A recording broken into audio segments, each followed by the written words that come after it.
Nasa ultrasound ako nito, waiting sa pagtawag sa akin.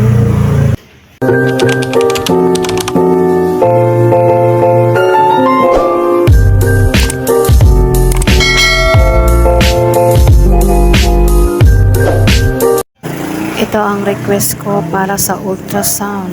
So, ang schedule ng oras ko dito ay 6 AM pero dumating ako mag-aalas 7 na. Nalate ako ng gising eh. Hehehe. So, ito yung pinapakita ko. Ito yung request ultrasound ko. So, waiting na ako sa pagtawag sa akin. Ito naman ang kailangan kong bayaran sa nababayaran na asikasuhin ko yan after ng ultrasound ko bago makuha ko yung stab niya kasi hindi bibigay yung stab hanggat hindi mo nababayaran yan.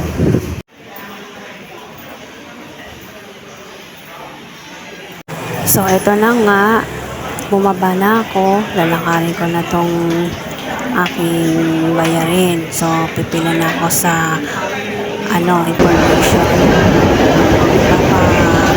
Update ko siya.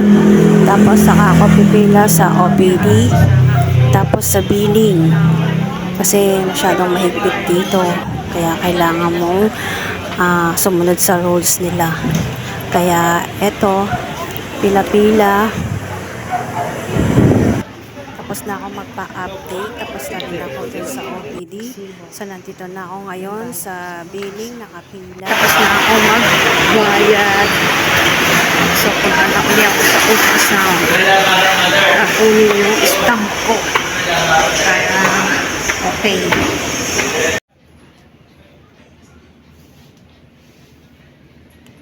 Andito na ako ulit sa ultrasound.